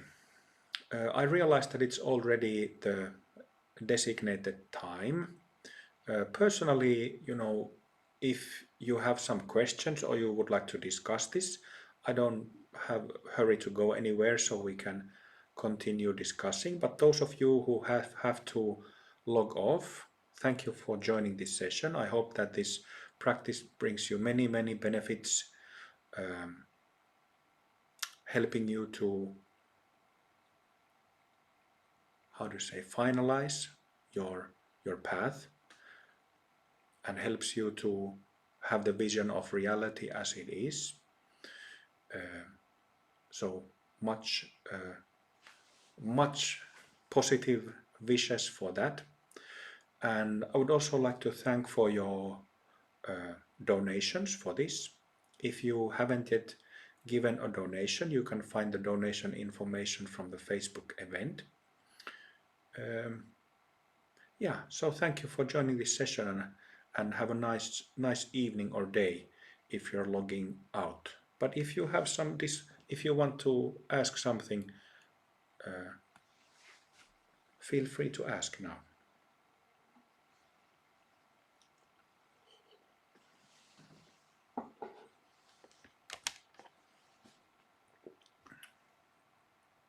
Okay, please.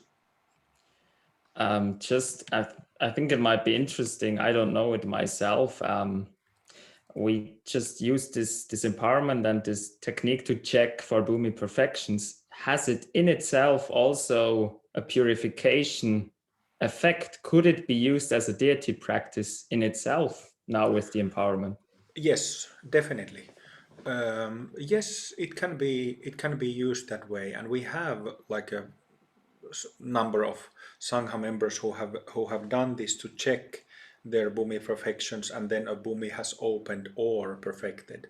So it can be done that way, and any of those deities included in this 13 can be done because of this empowerment that I've given. It can be used as a mantra practice, and a basic form for those mantras.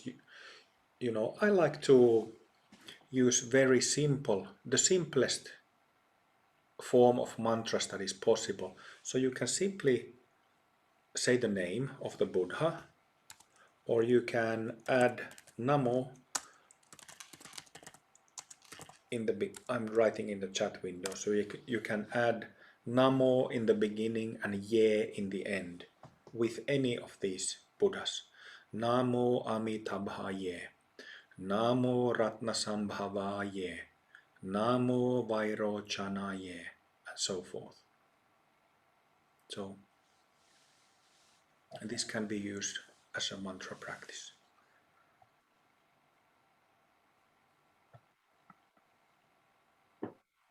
Just to clarify, meaning that you can use it one as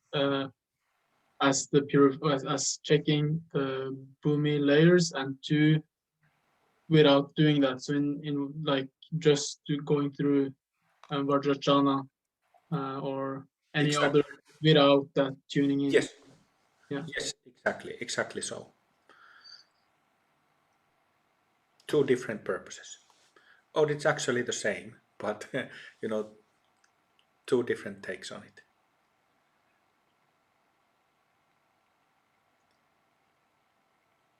Okay, so there is Alex sent a question. What happens when 10th Boomi opens if there is no karma recordings there? It doesn't work that way. The center always opens first. Well, I shouldn't say that.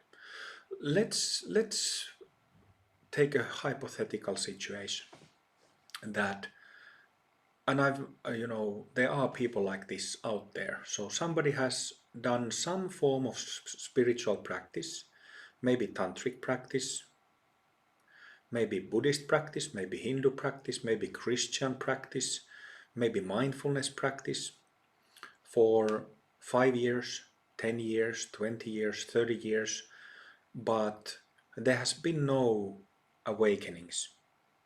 There has been no shifts. So, the sense of self, from the point of view of ignorance, one still perceives oneself as a entity, as a me. And then the first Boomi pops.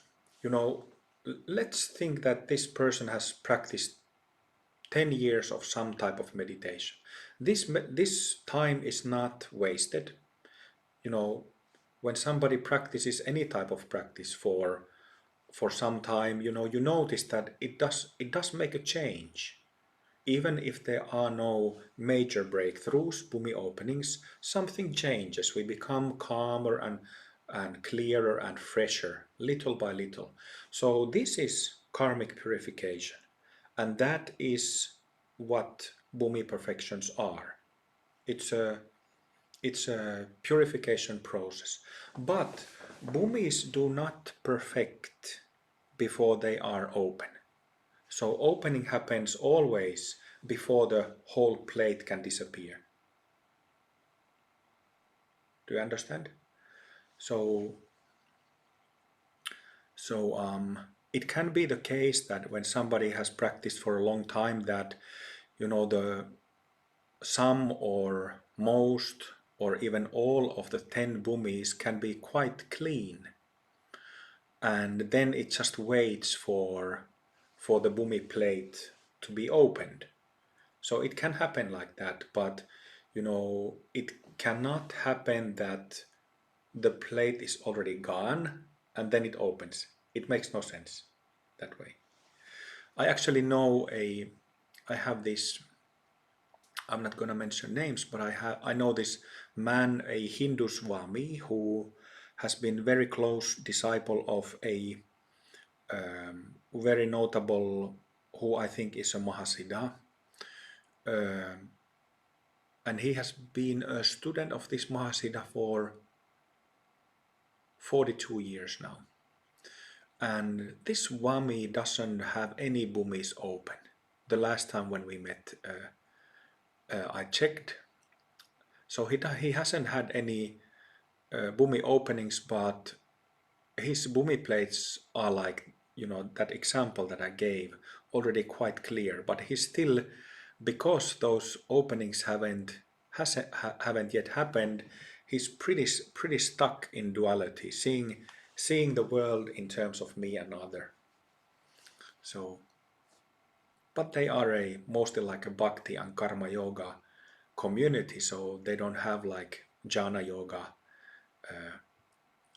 or dualist practices that remove dualistic positioning. But it will surely, being a student of that Mahasiddha, it will come to him sooner or later. Or maybe I should say later, because he's been at it for over 4 decades.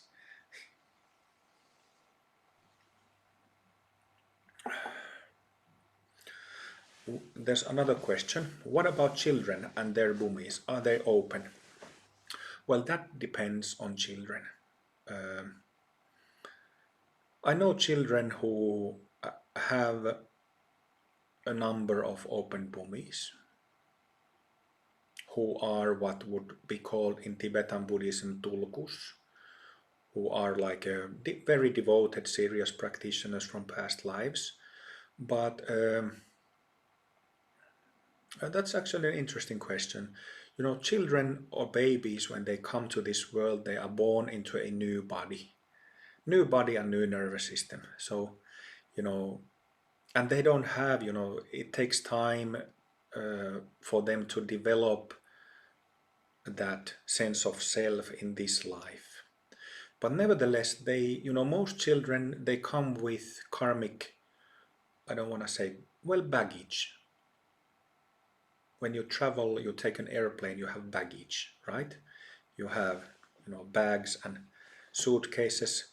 So, you know, we come to these bodies with our karmic baggage, and that baggage means that those boomies are, in most cases, in the case of most people, they are closed.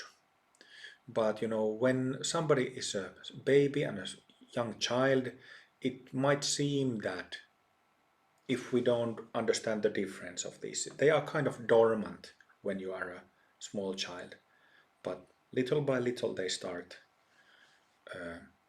as we know, you know, these hidden karmas, they start showing up as habits and patterns. Yeah. But some have boomies open, some don't.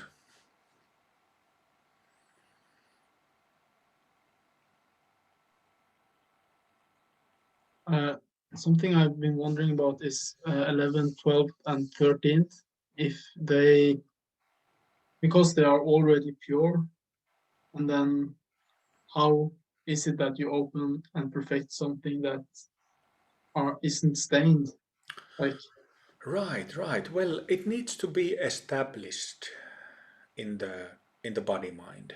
So I think establishing is, it's not a purification process. It's like a process of alignment and establishing something that isn't yet established in these relative bodies. Relative bodies meaning our mind, our psychology, and the physical one. In that sense, they need to be realized. Or maybe actualized would be better.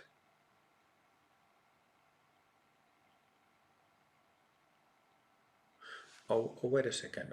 Alex sent a follow-up. Aha, okay, so... Yes, I just wanted to, yeah, hi everyone. I just wanted to correct my initial question about 11th Boomi, not 10th, because as you said before, all the Mahasiddha Boomis are already kind of clear, right? Yes. And so if the opening is kind of beginning of purification, then what happens in 11th, 12th, and 13th Bhumi? Because there is nothing to clear, right? Mm. So what is the opening and purification there? Well, like Oscar was, I was Yeah. just telling Oscar that it's more like a discovery. You discover, you know, it is said that, you know, Buddhist practice starts with a basic, clear, theoretical understanding. And that understanding is that we have a Buddha nature. That's a theory. And that this Buddha nature can be experienced and realized and lived, right? But you need to discover, you need to make that an experience, this theory. So you need to discover this Buddha nature in you. So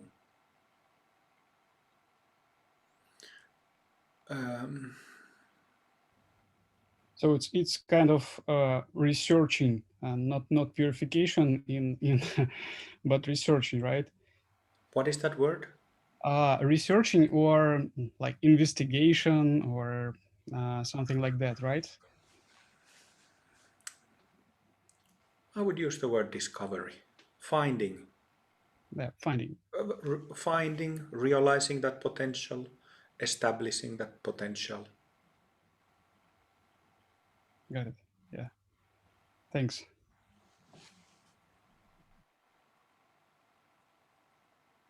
There's another question.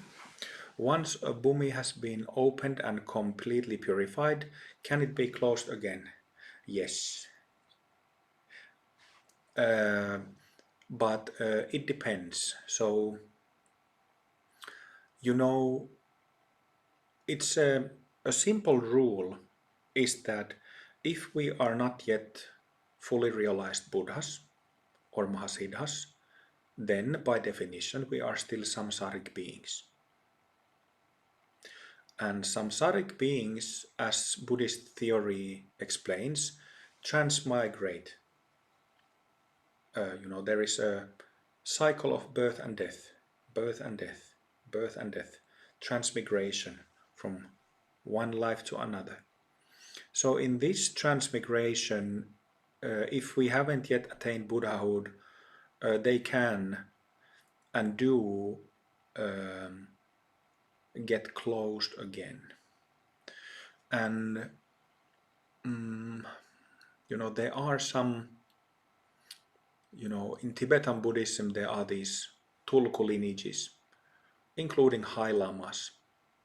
So, if we study the previous and present reincarnation of a High Lama, and we can read Bumis, we might notice that, okay, in the previous life, that Lama might have been, let's say, 9 Bumis perfected, or perhaps even a Mahasiddha, although that's rarely the case.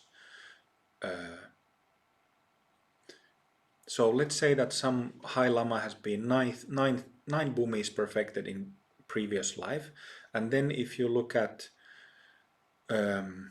investigate that Lama's life in the present life, you notice that, oh, okay, he has taken 1 or 2 or 3 Bumis backwards, kind of a little bit gone back in this life. This is quite common. But if somebody attains a Buddhahood, then it's a completely different game. So then one can decide whether, one can decide anything or remain a Mahasiddha. But there are people, bodhisattvas, who have attained Mahasiddhahood in previous lives and choose to take rebirth for the sake of others again, and perhaps even start from the complete beginning, from the zero, just for the heck of it, for the journey of it.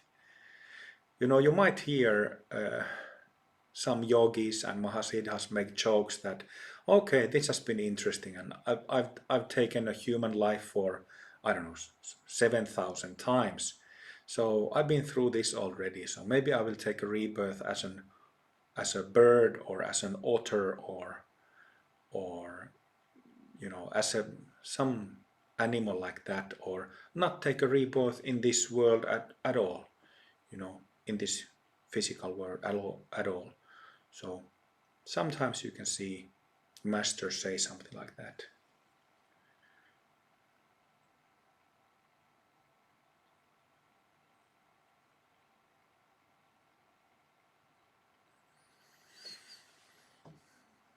Vladislav, please. So with respect to this engineering approach that you mentioned before, as a physicist, I cannot help myself but always wonder when during this practice, like, where does this energy really come from? Can you, do I communicate with the real entity located somewhere, or is it merely my tuning to some sort of vibrations that exist out there, like forever? So what is the mechanics of that? Yeah, that's a good question. A basic question of what Tantra really is. So in the basic theory we have 3 different types of bodies, 3 different types of kayas. So we have we have the so-called Dharmakaya, the body of empty phenomena. You could roughly kind of say that that's basic awareness. That is in all things in the mind, all mind phenomena. Then we have Sambhogakaya, which is an energetic flavor in Dharmakaya. So in the mind we have thoughts, emotions, feelings, memories, ideas, all these mind phenomena. And then we have subtle energy. So all those Buddhism says is empty. That's the Dharmakaya. Empty means like transparent, jewel-like quality. And then there is Sambhogakaya, which is the energetic flavor in Dharmakaya. Energetic flavor means subtle bliss, spontaneous joy, love, compassion, kindness, that. And then the third body is the physical body, Nirmanakaya. So Dharmakaya, Sambhogakaya, Nirmanakaya. And deities are, the way how it is that Buddhas or deities, they are not separate entities outside us. They are our own mind, not in the deluded samsaric form, but in the enlightened form, pictured as deities, in the form of deities. So they are aspects of our own mind, psychology, in the enlightened mode, depicted as these different deities. Peaceful deities, wrathful deities, passionate deities, healing deities, many different types. But it is because of these Buddha bodies, these kayas that we have, where those arise. In other words, if we have, or when we have, let's say, the samsaric emotional reaction of anger, we become angry or pissed off about something. And this is an experience that we have on a weekly basis, right? And it's, when we have that emotional reaction, our energy becomes narrow. We become contracted. We contract. We become small. So that's a samsaric state. That's a thumb rule that all samsaric states make us small. Remove relaxation, if you will, in simple words.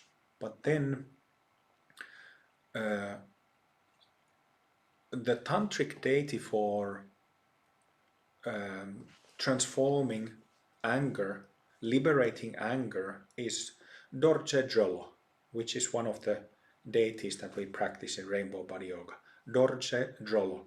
And he's pictured as this fierce, wrathful image standing on a tiger, two eyes here, a third eye in the forehead, holding a vajra and holding a dagger, and wrathful expression. So that's the how should I, like the tantric expression of anger in its liberated mode or enlightened mode. So let's say that we do Dorje Drolo to transform our anger. So what happens there is that when the self, the sense of meanness, is removed from anger, it becomes just dynamic energy of expression. It becomes dynamic energy that has no sense, that contracted I-ness in it.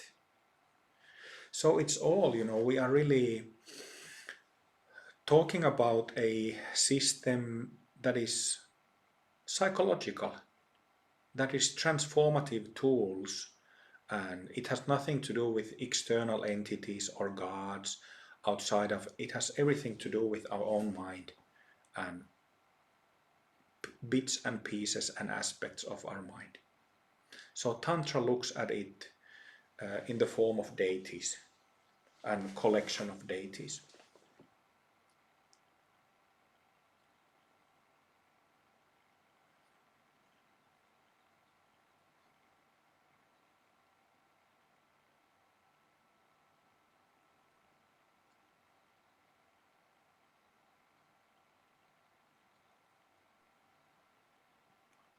So it seemed to me like some of my sort of plates had more stuff accumulated on them than others. Is that the case, that some can have more karmic imprints than others, and it doesn't matter necessarily? It doesn't necessarily say that it will start off with the most and then go less. Some will have more and some will have less. Well, in your present situation, that is obviously the case. But you know, you've been a practitioner for a long time, so that is also expected that some plates can be very clear, while some still have work to do. But in general, it can be said that it's in the case of non-practitioners, you know, it can be said that it's pretty spread out in all layers, the dirt. And what's the mechanism? Why is there certain actions, or is there certain? I mean, what attributes karma to a certain Boomi layer? Is it just random, or is it? It's not random. You can look at it this way. If you have a tank of water, let's say a bowl of water, a bowl where there's water in it, and then you pour, what do you pour into it? Gasoline. You pour some amount of gasoline in it, so it dirties the water. You wouldn't drink it anymore, but it spreads evenly in the bowl. Same happens in the subtle body, because you know, 10 Bhumis is a way to look at it. It's a way to make sense of it, but it's not actually compartmentalized. It's not set in compartments, even though from one perspective it is, but it's an organic whole. That's why.